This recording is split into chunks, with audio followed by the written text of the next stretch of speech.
Bonjour, nous allons faire une nouvelle leçon de grammaire intitulée la phrase interrogative. Exploitons la rubrique J'observe et j'élabore. Premièrement, à quel type appartiennent toutes ces phrases? A. Est-ce que tu as un album de Tintin chez toi? B. Quel âge as-tu? C. Ces élèves sont-ils insouciants ou simplement heureux? D. Qui frappe à la porte? Toutes ces phrases appartiennent au type interrogatif. Deuxièmement, pour chaque phrase, fais des remarques sur la place du sujet. A. Est-ce que tu as un album de Tintin chez toi? Le sujet « tu » est placé avant le verbe. B. Quel âge as-tu? Le sujet « tu » est placé après le verbe. C. Ces élèves sont-ils insouciants ou simplement heureux? Le sujet « il » est placé après le verbe. D. Qui frappe à la porte? On a posé la question en employant qui pour chercher le sujet. Troisième exercice. Comment appelle-t-on les phrases auxquelles on peut répondre par oui ou par non? Et les autres? A. Est-ce que tu as un album de Tintin chez toi? La phrase A est la seule phrase à laquelle on peut répondre par oui ou par non, car il s'agit d'une interrogation totale. B. Quel âge as-tu? C. Ces élèves sont-ils insouciants ou simplement heureux? D. Qui frappe à la porte? Pour les phrases B et D, on ne peut répondre ni par oui ni par non, car la question porte seulement sur une partie de la phrase. Ce sont des questions partielles. La phrase C n'est ni une question totale, ni une question partielle, mais qui demande une opinion. Je retiens.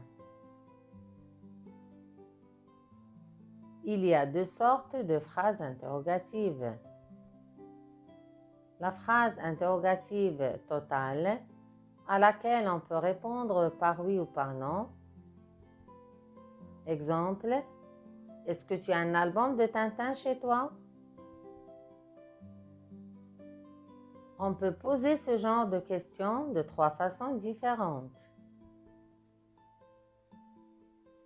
Tu as passé de bonnes vacances? Est-ce que tu as passé de bonnes vacances? As-tu passé de bonnes vacances?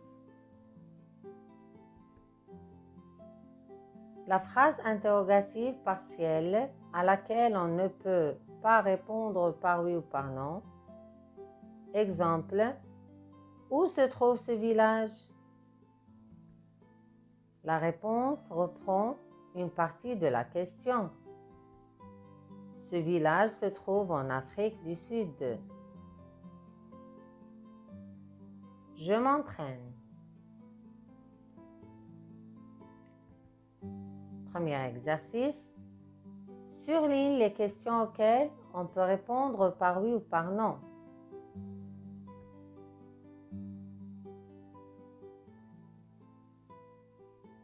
A. Les enfants sont-ils contents d'aller à l'école? Alors là, pour répondre, on va utiliser oui ou non. Donc, on surligne. C'est une interrogation totale. B. Tu as déjà vu le film Le Roi Lion? Là aussi, on devrait répondre par oui ou par non. Donc, je surligne. C. Pourquoi le narrateur aime-t-il revenir chez lui?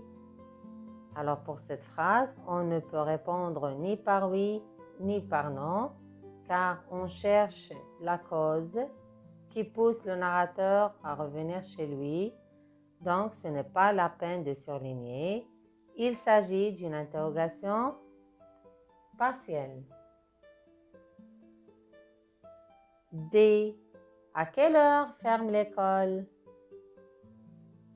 Même ici, on ne peut répondre ni par oui ni par non.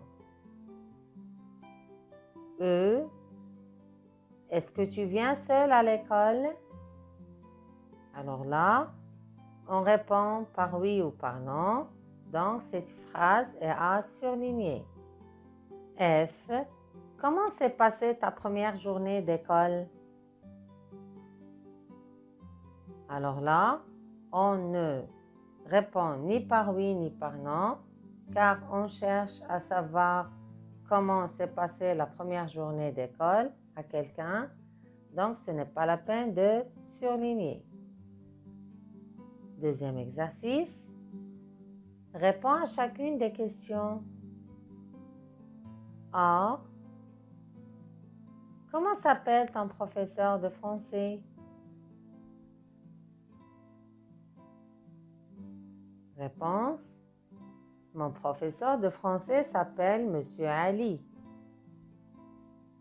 B. Quel est ton animal préféré? Réponse. Mon animal préféré est le cheval. C. Est-ce que tu connais toutes les planètes du système solaire? Réponse. Oui, je connais toutes les planètes du système solaire. Ou bien,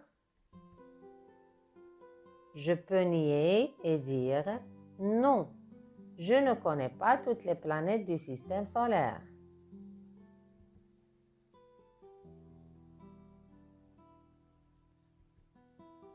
D. Tu aimes les jeux de société? Réponse. Oui, j'aime les jeux de société. Ou bien, non, je n'aime pas les jeux de société. E. Passes-tu beaucoup de temps devant l'ordinateur? Réponse. Oui, je passe beaucoup de temps devant l'ordinateur. Ou bien, non, je ne passe pas beaucoup de temps devant l'ordinateur. Troisième exercice. Pose 2 ou 3 questions sur ce petit texte. Lisons d'abord le texte. En ville, j'habitais chez mon oncle Issa.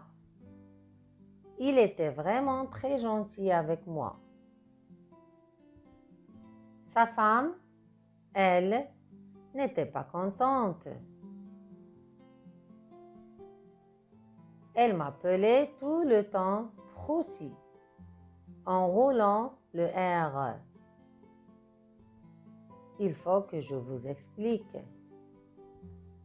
Proussi, ça veut dire procès.